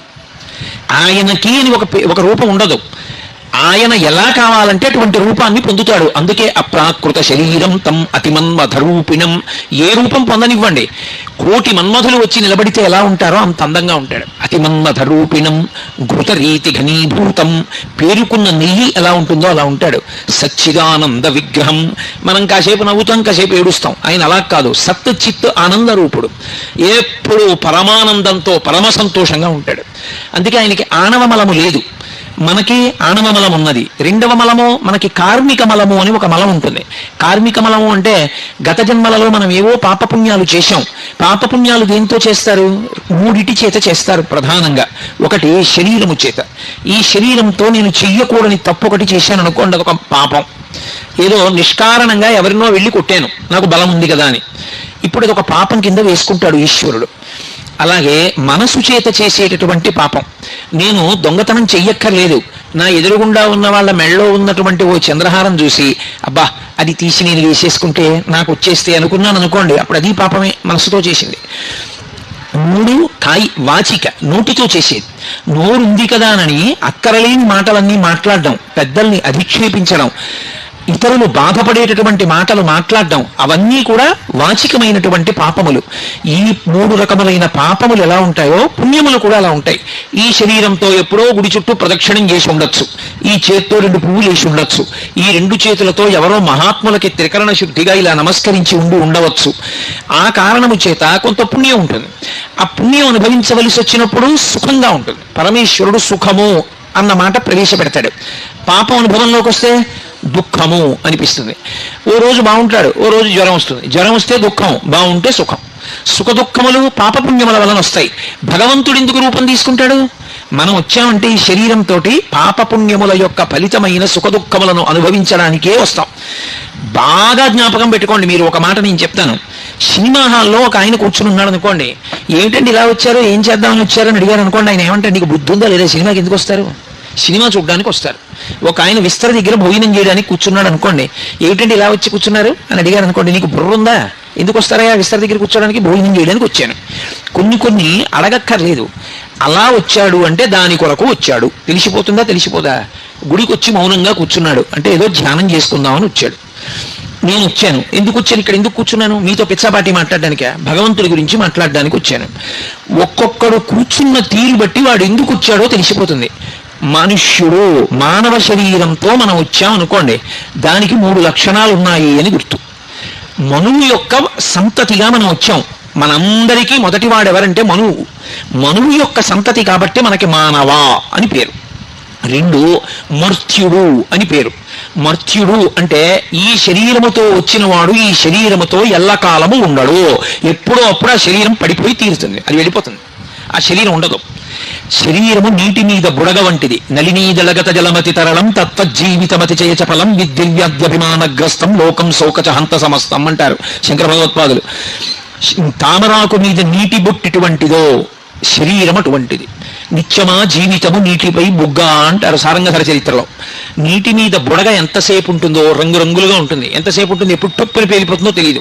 శరీరం ఎంతకాలం ఉంటుంది ఎవరికీ తెలియదు. మర్త్యుడు, శరీరము వెళ్ళిపోతుంది. 3 మనుష్య శరీరంలో వచ్చావు అంటే ఒకటి గుర్తు పెట్టుకోవాలి, దుఃఖం ఉండి తీరుతుంది, సుఖం ఉండి తీరుతుంది. కొంతమంది అంటారు, ఏమండి మీరు అలా అంటున్నారు కానీ మాకు ఎప్పుడూ కష్టాలేనండి అంటారు. రామాయణంలో సీతమ్మ తల్లి ఒక మాట ఉంది, కళ్యాణీ గతమాదేయం లౌకికీ ప్రతిభాతిమా ఏతి జీవంతి మానందో నరం వర్ష శతాదపి అంది. ఎన్ని కష్టాలు పడిన వాడైనా సరే 100 సంవత్సరములు ఓర్పుతో కలియుగంలో ఆయుర్దాయం కనుక 100 ఏళ్లు బ్రతికితే వాడు ఎప్పుడో అప్పుడు చిట్ట చివర ప్రాణం పోయేటప్పుడైనా శుభవార్త విని సుఖాన్ని పొంది మరణిస్తాడు. ఈ శరీరంతో వచ్చాము అంటే సుఖము దుఃఖము 2 ఉంటాయి. పూర్తిగా సుఖమే అనుభవించాలి. ఈ శరీరం ఇవ్వరు, దేవతల కింద పంపిస్తారు. అప్పుడు వాడు సుఖం ఒక్కటే అనుభవిస్తాడు, దుఃఖం అనుభవించాడు. కేవలం దుఃఖం అనుభవించాలి, తిరిగిక్కుగా పంపిస్తారు, వెన్నుపాము అడ్డంగా ఉన్న ప్రాణిగా పంపిస్తారు. కాదు, సుఖము దుఃఖము 2 అనుభవించాలి, మనుష్య శరీరం ఇచ్చి పంపిస్తారు. అందుకే మనుష్యునిగా పుట్టినటువంటి ఏ ఒక్కరికి కూడా సుఖము దుఃఖము 2 లేకుండా కేవలము సుఖములు కానీ కేవల దుఃఖము కానీ ఉండవు. ఎప్పుడూ అప్పుడు సుఖము దుఃఖము 2 ఉంటాయి. 2 అనుభవిస్తాడు. అంతేగాని ఏమంటే నాకు అస్సలు కష్టం రాకూడదు అన్న మాట అనకూడదు. ఎందుకో తెలుసా?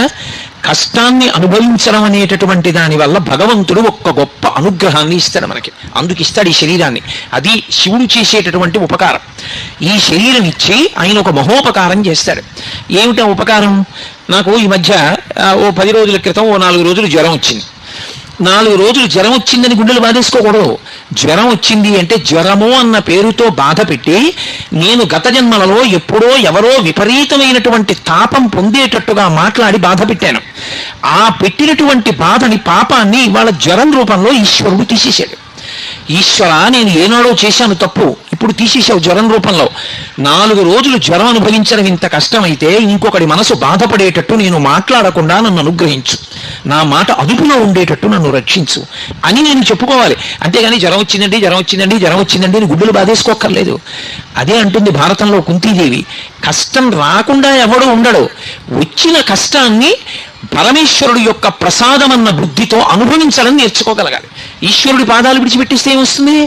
ఈశ్వర, ఎప్పుడో తప్పు చేశాను, మీరు కష్టం ఇచ్చారు, కానీ ఓర్చుకోలేను తండ్రి, ఇప్పుడు బుద్ధి వచ్చింది, ఇంత కష్టపెట్టకండి అంటే నమశివాభ్యాం అశుభాపహాభ్యాం, అంత కష్టపెట్టం లేరా, తక్కువ కష్టంతో తీసేస్తాను ఈ పాపం అని పాము కరవవలసిన వాడిని చీమ చేత కరిపించి తీసేస్తాడు ఆయన. కాబట్టి భగవంతుని యందు భక్తి ఎన్నడూ విడిచిపెట్టకూడదు. అలా విడిచిపెట్టకుండా నిలబడగలిగిన వాడెవడో వాడి భక్తి పండినటువంటి భక్తి. అందుకు ధూర్జిటి చెప్పుకున్నాడు కాళహస్తీశ్వరలింగం దగ్గరికి వెళ్ళి, నీవు సేవింపగ నాపదల్పడమని నిత్యోత్సవం బబ్బని జనమాతృండనని సంసార మోహంబు పైకొనని గ్రహగతులు కుందింపని మేలు వచ్చిన రాణి అవి నాకు భూషణములే శ్రీకాళహస్తీశ్వర అన్నాడు. లోకుల్నందని మెచ్చని అలుగని లోలోన నిందించని చీకాకున్బడని మహాత్ముడనని జేలొగ్గని మూకీభావమునం పెట్టని త్రోయని నీ కారుణ్యము కలిగి ఉండినను అంతే చాలునో శంకర. లోకాలు మెచ్చుకొని తిట్టని, మహాత్ముడనని నమస్కారాలు పెట్టని, దుర్మార్గుడనని రాళ్లు పెట్టి కొట్టని బాధ లేదు. నీ అనుగ్రహం పోకుండా ఉంటే చాలు, నీ యందు భక్తి ఉంటే చాలు శంకర, నాకు అది చాలు అన్నాడు. కాబట్టి మనందరం గత జన్మలలో చేసుకున్నటువంటి పాపపుణ్యముల యొక్క ఫలితాన్ని సుఖదుఖాలుగా అనుభవించడానికి జన్మలోకి వచ్చాం. పరమేశ్వరుడు తేతలిలో శివలింగ రూపంలో వెలిశాడు. ఆయన కూడా ఏమైనా పాపపుణ్యాలు అనుభవించడానికి వచ్చాడా? ఉండవు. ఆయనకేం పాపపుణ్యాలు ఉండవు. ఆయనకి ఏమీ లేకపోయినా మరి ఎందుకు వస్తాడు? మనని అనుగ్రహించడానికి వస్తాడు, మనని సేద తీర్చడానికి వస్తాడు, మనం భక్తితో ఆర్తితో వెళ్ళి చెప్పుకోవడానికి వస్తాడు. ఈ మాటకి అర్థం మీరు చాలా జాగ్రత్తగా పట్టుకోవాలి. ఓ కష్టం వచ్చింది అనుకోండి, ఏదో ఇబ్బంది వచ్చింది, వాడు ఉన్నాడన్న నమ్మకం ఒకటి ఉండాలి గుళ్ళోకి వచ్చే ముందు. అసలు వాడు ఉన్నాడు, వాడు పరమశివుడు, వాడు కూర్చున్నాడు అలా అని వచ్చి వాడితో చెప్పుకోవాలి. వాడితో వచ్చి చెప్పుకునేటప్పుడు లోపలికి వచ్చి కూర్చున్నప్పుడు వాడు ఉన్నాడు అన్న భావన మనసులో గట్టిగా స్థిరపడకుండా ఏదో వచ్చామంటే వచ్చాం, ఏదో వెళ్ళామంటే వెళ్ళాం, ఉపయోగం ఏముంది? ఇప్పుడు లోపలికి వచ్చి భగవన్ నాకు ఇంత కష్టం వచ్చింది, ఓర్చుకోలేకపోతున్నాను, శంకర నాకు ఉపకారం చేయండి, ఏదో పాపం చేసి ఉంటాను అందుకే ఈ బాధపడుతున్నాను, కానీ నన్ను క్షమించండి, మీరు క్షమిస్తే ఆ పాపం పోతుంది, క్షమించి ఇంకెప్పుడూ నేను తప్పు చేయకుండా నన్ను అనుగ్రహించి ఇంత కష్టం నేను పడవలసిన అవసరం లేకుండా నన్ను అనుగ్రహించండి అని చెప్పుకోవాలి. ఇప్పుడు మీకు ఒక అనుమానం వస్తుంది, పరమశివుడు సర్వజ్ఞుడు కదా, ఆయనకి అన్నీ తెలుసుగా, నేను బాధపడుతున్నానని ఆయనకి తెలీదా? నేను ఇల్లు ఆయనకి చెప్పుకుంటే కానీ తెలియకపోతే ఇక ఆయన నాలాంటి వాడే, కొన్ని తెలుసు కొన్ని తెలియదు, ఇంకెందుకు ఆయనకి చెప్పడం? రెండు, సర్వజ్ఞుడు అనుకోండి, అన్నీ తెలిసినవాడు అనుకోండి, నేను చెప్పక్కర్లేదు, మరి ఇక చెప్పడం అన్నమాట ఎందుకు వస్తుంది? గుళ్ళోకి వెళ్ళి అసలు ఆయనతో చెప్పుకోవడం ఎందుకు, భగవంతుడితో మొరపెట్టడం ఎందుకు? రెండు, ఆయన దగ్గరికి వెళ్ళి నేను నామం చెప్పడమో భజన చేయడమో స్తోత్రం చేయడమో మారేడుదలం వేయడమో అభిషేకం చేయడమో చేశాను అనుకోండి, అప్పుడే నన్ను అనుగ్రహిస్తాడు అంటే లోకంలో అందరిలాగే ఆయనకి ఏదో లంచం పెడితే లొంగేవాడైతే ఇంకా ఆయన యొక్క గొప్పతనం ఏముంది? ఇంకెందుకు ఆయనకి పూజ చేయడం? కాదు, ఇది శివభక్తి అన్న మాటకి తాత్పర్యాన్ని అర్థం చేసుకోవాలి. ఎందుకు దేవాలయంలోకి వెళ్ళి చెప్పుకుంటామంటే చెప్పుకోకుండా ఉండలేక చెప్పుకుంటాం.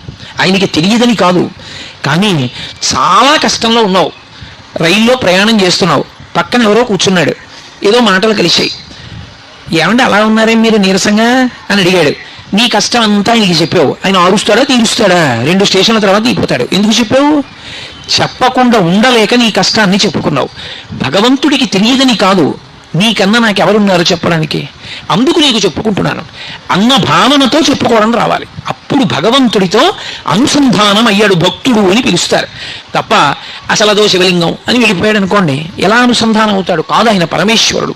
నువ్వు చక్కగా ప్రశాంతంగా కూర్చుని నీ జీవితం, నీ కష్ట సుఖాలు, నువ్వు ఏది గెలవలేకపోతున్నావు, ఎక్కడ తప్పు చేస్తున్నావు, తప్పు చెయ్యకుండా ఎలా ఉండాలనుకుంటున్నావు, దానికి ఆయన ఏం సహాయం చెయ్యాలని కోరుకుంటున్నావు, వచ్చి మౌనంగా కూర్చుని ఆయనతో కళ్ళు మూసుకుని ఆయనతో మాట్లాడి చెప్పుకుని వెళ్ళాలి. అలా వెళ్ళడం భక్తి. అర్థో జిజ్ఞాసురర్థార్థి జ్ఞానీచ భరతర్షభ. 2, ఆయన దగ్గరికి వెళ్ళి మారేడుదలం వేయడం, ఆయన దగ్గరికి వెళ్ళి నీళ్లు పోయడం, ఆయన దగ్గరికి వెళ్ళి పండు పట్టుకెళ్ళడం ఎందుకు? అలా ఇస్తే కానీ లొంగడా? లంచం పెడితే కానీ ఒప్పుకునేవాడు కాదు. ఎందుకు ఇస్తామంటే ఆయన దగ్గరికి వెళ్ళినప్పుడు మన ప్రేమ పండినప్పుడు ఇవ్వకుండా ఉండలేక ఇస్తాం తప్ప ఇవ్వడానికి ఆయనది కానిది మనదైనది ఏముందని పట్టుకెళ్ళిస్తారు చెప్పండి? ఇది ఆయనది కాదండి, ఇది ఆయనకి లేదండి, నాకే ఉందండి అందుకు నేను ఇస్తానండి అనడానికి ఆయనది కానిది మనకున్నది ఒకటి నాకు చెప్పండి. శంకరాచార్యుల వారు శివానంద లహరిలో దెప్పి పొడిచారు. కరస్తే హేమాద్ర్యౌ గిరీశ నికటస్తే ధనపతౌ శిరస్థే శీతాంశౌ చరణయుగళస్తే అఖిల శుభౌ గుణస్థే స్వర్భూజామరసురభి చింతామణిగణి కమర్థం దాస్యేహం భవతు భవదర్థం మమ మనః అన్నారు. శంకర మీకేమైనా ఇవ్వాలని వచ్చాను, ఇవ్వడానికి ఆయనకి లేనిదేమిటి? కరస్తే హేమాద్రియు, ఆయన ఒక చేతిలో బంగారు కొండ పట్టుకుంటాడు, మేరు పర్వతాన్ని ధనస్సుగా పట్టుకుంటాడు. ప్రపంచంలో మేరు పర్వతాన్ని ఆధారం చేసుకుని గ్రహాలు కూడా తిరుగుతాయి. అటువంటి మేరు పర్వతం ఆయన చేతిలో ఒక ధనస్సుగా నిలబడి ఉంటుంది, బంగారు కొండ ఆయన దగ్గర ఉంది. ఏమిస్తావు ఆయనకి? ఆయనకు గొలుసు చేయించాలా? ఆయనకు మువ్వల వడ్డాణం చేయించాలా? ఆయనకి ఏం లేదని మనం ఇస్తాం. కాబట్టి ఇవ్వలేము, బంగారం ఇవ్వలేము. అయ్యా మీ దగ్గర బంగారం ఉంది కానండి, ఏ అర్ధరాత్రో 4 రూపాయలు కావాలంటే మీరు ఏటీఎం కౌంటర్కి వెళ్ళాలి కదా, మీ దగ్గర డబ్బులు ఉన్నప్పుడు బంగారం అమ్ముకుందాం అంటే ఎవడు కొంటాడు అర్ధరాత్రి? దొంగలని పట్టుకుంటారు, అందుకని చెప్పి మీకు కొంత డబ్బు ఇద్దాం అనుకుంటున్నానంటారా? గిరీశ నికటస్థే ధనపతవు. ఓ శివ, మీ దగ్గర నవనిధులకు అధిపతి అయినటువంటి కుబేరుడు ఇలా చేతులు కట్టుకుని నిలబడి ఉంటాడు. ఎప్పుడైనా శివుడికి ఏదైనా నేను చేయగలనా అని అప్పటి నుంచి ఇప్పటి వరకు అలాగే నించుని ఉన్నాడు. శివుడికి ఆయన దగ్గర తీసుకోవాల్సిన అవసరం ఉండదు, ఆయనకే శివుడు ఇస్తుంటాడు. ఇక నేనేమిస్తాను? గిరీశ నికటస్థే ధనపతౌ శిరస్థే సీతాంశౌ. ఆయన తల మీద తదియనాటి చంద్రరేఖ ఉంటుంది. ఎందుకు చంద్రరేఖ? అందరిలా చక్కగా ఏదో మణో ఓ తురాయో పెట్టుకోకూడదు. ఏమిటి చంద్రరేఖ పెట్టుకోవడం ఎందుకు అంటే, చంద్రరేఖ దేనికి గుర్తు అంటే తరిగిపోతూ ఉన్నటువంటి కాలానికి గుర్తు. మనం చాంద్రమానము అని పిలుస్తాం, రోజు తిథి చెప్తాం.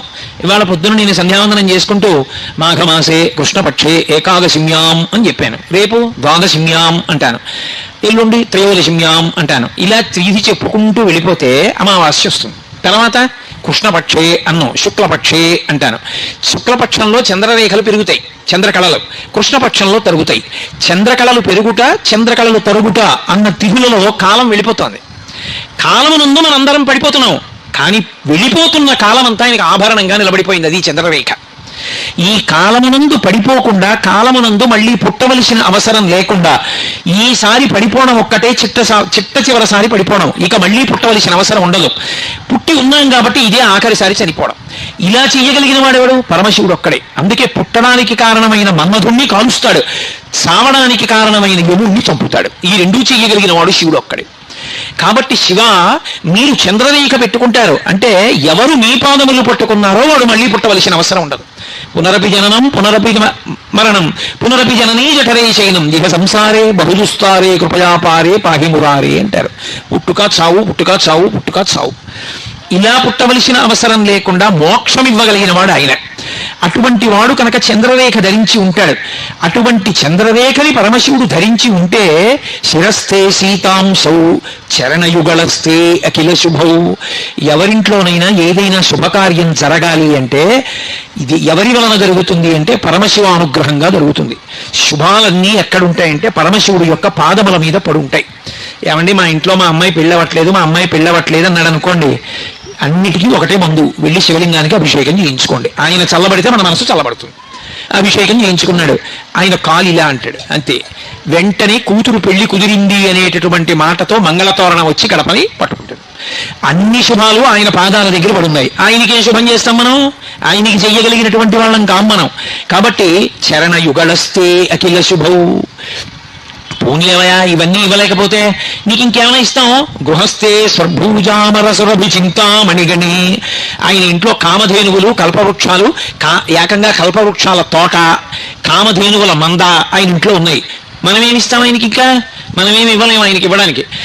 అసలు చింతామణి పాణిగ్రహి, చింతామణులకు చింతామణి పార్వతీదేవి ఆయన ఇల్లాలు, ఆయనకి మనమేమిస్తాం? కాబట్టి గృహస్థే స్వర్భూజామరసురభి చింతామణిగణి. అటువంటి వాడికి ఇవ్వడానికి కమర్ధం దాస్యేహం. నన్ను ఏమిమ్మంటారు? ఇంకా ఇవ్వడానికి ఏం లేదు, నా దగ్గర ఉన్నది ఒకటే. ఏమిటో తెలుసా? అది నేను నేను నేను అనేది, నీ వాడను కాను కాను అని అడ్డం పడేది నా మనసు ఒకటే. దాన్ని నీకు ఇచ్చేస్తాను, పుచ్చేసుకో. భవతు భవదర్థం మమ మనః. నా మనసుని నీదిగా తీసేసుకుంటే, నా మనసు నీదైపోతే ఎప్పుడు నువ్వు నా మనసులో ఉంటావు, చాలు నాకు. కాబట్టి నా మనసు లొంగట్లేదే, నా మాట వింటలేదు, ఎటో పోతోంది అస్తమానం. ఉషే శివుడి పాదాలు పట్టుకోవే అంటే పట్టుకోకుండా అన్ని చోట్ల తిరుగుతోంది. కాబట్టి దీన్ని నువ్వు ఉచ్చేసుకో. ఇది నీ మాట వింటే నీ దగ్గర ఉండాలిగా, నీ దగ్గర ఉండట్లా, తిరుగుతున్న దాన్ని నువ్వు ఉచ్చేసుకో. ఎంత భక్తితో ప్రార్థించారో చూడండి. అటువంటి ఆయనకి మనం ఏమి ఇవ్వగలం? మనం ఇవ్వడానికి ఏమి ఉండదు. ఎవడైనా నేనండి దానికి వెండి తొడుగు చేయించాను, నేను తలుపులు చేయించాను, నేను అదిగో రాళ్ళు వేయించాను, నేను అభిషేకం చేయించాను అని ఎవడైనా అన్నాడు అనుకోండి, వాడికన్నా అమాయకుడు లోకంలో ఇంకోటి లేడు. ఇది వాడు చేయించలేదు, వాడు ఎక్కడి నుంచి చేయిస్తాడు? అసలు వాడన్నవాడు వాడు ఉన్నాడంటే శివుడు శరీరాన్ని చేసి ఇచ్చాడు కాబట్టి, లేకపోతే శరీరమే లేదు. ఇక నేనన్న మాట ఎక్కడి నుంచి వచ్చింది? వాడి అనుగ్రహంతో వాడు చేశాడు తప్ప వాడికి చెయ్యగలిగిన మనగాడు వీడా? కమర్ధం దాస్యేహం. నేనేం చేయగలన్నారు శంకరాచార్యులు వారంతటి వారు.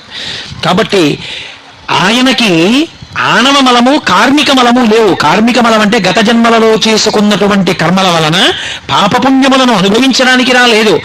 మనం చేసుకున్న పాపాలకి మనం దుఃఖపడుతుంటే దుఃఖాన్ని తట్టుకోలేకపోతే ఈశ్వరామ మనల్ని అనుగ్రహించండి అని మనం వేడుకోవడానికి, మనకి అవకాశం ఇవ్వడానికి ఆయన వచ్చి కూర్చున్నాడు. ఇప్పుడు ఆయన ఎవరు? లింగం. లింగం అంటే గుర్తు, అంతటా నిండిపోయిన వాడికి గుర్తు. లింగము అంటే గుర్తు, అంతటా నిండిపోయిన పదార్థానికి గుర్తే పరమశివుడు, అదే శివలింగం. ఇప్పుడు ఆ లింగం చల్లబడింది అనుకోండి, అభిషేకం అలా జరుగుతూనే ఉంటుంది, ధారాపాత్రలోంచి నీళ్లు పడుతూనే ఉంటాయి. చల్లబడింది అనుకోండి, అలా చల్లబడితే మన మనసులన్నీ చల్లబడతాయి. అందుకే లోకమంతా బాగుండాలి, లోక కళ్యాణార్థం అభిషేకం. కూతురికి పెళ్ళవాలి, అభిషేకం. కొడుక్కి ఉద్యోగం రావాలి, అభిషేకం. నా ఆరోగ్యం బాగుండాలి, అభిషేకం. ఏమిటో ఇంట్లో పశువులు చచ్చిపోతున్నాయి, ఏదో తెగులొచ్చి, అభిషేకం. పంట పండుతోంది, చేతికి రావట్లేదు, ప్రకృతి విపత్తులు వస్తున్నాయి, అభిషేకం. వర్షాలు పట్టలేదు, అభిషేకం. శ్రీకాళహస్తిలో మృత్యుంజయలింగం అని ఉంటుంది, దక్షిణామూర్తి ఎదురుగుండా. దానికి గోడలు పూర్తిగా ఉండవు, సగం వరకే ఉంటాయి గోడలు. శివలింగం కనపడుతుంటుంది, తలుపు ఉంటుంది. ఎక్కడ వానలు పడలేదనుకోండి, సువర్ణముఖరి నదిలో నీళ్లు ప్రవహించకపోతే ఏం చేస్తారంటే ఆ తలుపు మూసేస్తారు, గోడ కట్టేస్తారు. కట్టేసి ఆ గోడలు పైకి పెంచేస్తారు, ఆ పైకప్పు దగ్గర గంట పెంచుతారు. పెంచి అర్చకులు గోడెక్కి కూర్చుంటారు. కూర్చుని సువర్ణముఖరి నదిలో ఉండేటటువంటి జలాల్ని కొత్త కుండలతో తెప్పించి రుద్రం అందరూ కూర్చుని చెప్తూ అభిషేకం చేసేస్తారు. చేసేస్తే ఆ నీళ్లలో శివలింగం మునిగిపోయే వరకు చేస్తారు. శివలింగం చివరి భాగం నీటిలో మునగగానే ఆకాశం అంతా నల్లటి మబ్బులు వచ్చి మెరుపులు మెరిసి వర్షం పడిపోతుంది. ఎన్ని మాటలో జరిగింది శ్రీకాళహస్తిలో. మీరు ఇప్పటికీ శ్రీకాళహస్తి వెళితే ఆ శివలింగం, దక్షిణామూర్తి ఎదురుగున్నా ఉన్న శివలింగానికి వర్షాలు పడకపోతే అభిషేకం చేస్తారని చెప్పారు కోటేశ్వరారు. ఏదా శివలింగం అంటే చూపిస్తారు. కాబట్టి వర్షాలు పడలేదు, శివలింగానికి అభిషేకం. లోకంలో అన్నం దొరకట్లేదు, పరమశివుడికి అన్నాభిషేకం.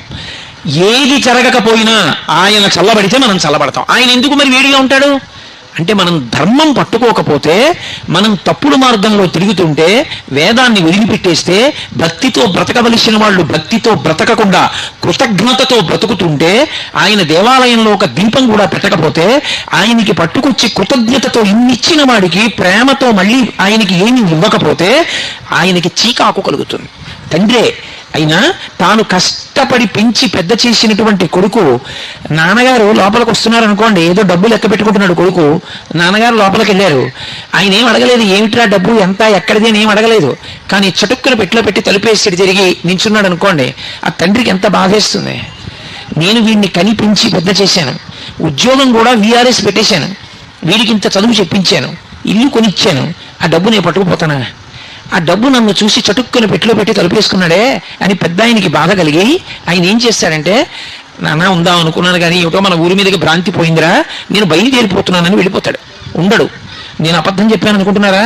కృతజ్ఞతతో, పాపభూయిష్టమైన జీవితంతో, భగవంతుడి పట్ల మర్యాదతో బ్రతకకపోతే ఈ దేశంలో భగవంతుడు నడిచి వెళ్ళిపోయాడు దేవాలయాల్లోంచి. అనేక సంఘటనలు జరిగాయి. కంచి నుంచి కామాక్షి వెళ్ళిపోయింది అలా ఒకప్పుడు. కంచిలోంచి కామాక్షి పరదేవత వెళ్ళిపోయి తంజావూరు వెళ్ళిపోయి తంజావూరులో ఉండిపోయింది స్వర్ణకామాక్షి. అందుకే ఇప్పటికీ తంజావూరు స్వర్ణకామాక్షి దగ్గరికి వెడితే ఆవిడ ఎంతో సంతోషపడుతుంది. వీడొక్కడరా, నేను కంచి విడిచిపెట్టి వచ్చేసానని నా కోసం వీడు వచ్చాడు తంజావూరు అంటుంది. స్వర్ణకామాక్షి వెళ్ళిపోయింది. శ్రీరంగం నుంచి రంగనాథుడు వెళ్ళిపోయాడు ఒకప్పుడు.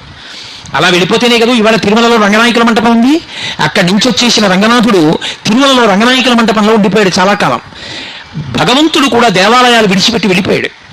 నేరేళ్ళమ్మ వెళ్ళిపోయింది తూర్పుగోదావరి జిల్లాలోని. అన్నవరం వెళ్ళిపోయింది రత్నగిరి దగ్గరికి. ఎందుకు వెళ్ళిపోతారు దేవతలంటే, గుళ్ళల్లోంచి అసహ్యం కలిగితే వెళ్ళిపోతారు.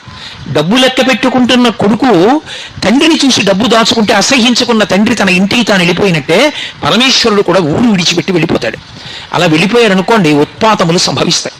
అందుకే మేమందరం రోజు నీకు ఉపచారాలు చేయట్లేదు, తప్పులే చేస్తున్నాం. అయినా నువ్వు మా కన్న తండ్రివి. ఏమీ తెలియనటువంటి బిడ్డడు మహాపండితుడైనటువంటి తండ్రిని గుండెల మీద కాళ్లతో తంతాడు. అంత మాత్రం చేత కాలు విరిచేస్తాడా తండ్రి? ముద్దు పెట్టుకుంటాడు. మేమందరం తప్పు చేశాం, తప్పు చెయ్యట్లేదని అనలేదు. అందుకే అభిషేకం చేసేటప్పుడు నమస్తే రుద్రమంజవగుతో ఇషవే నమః, నమస్తే అస్తు ధన్వనే బాహుభ్యాముతే నమః,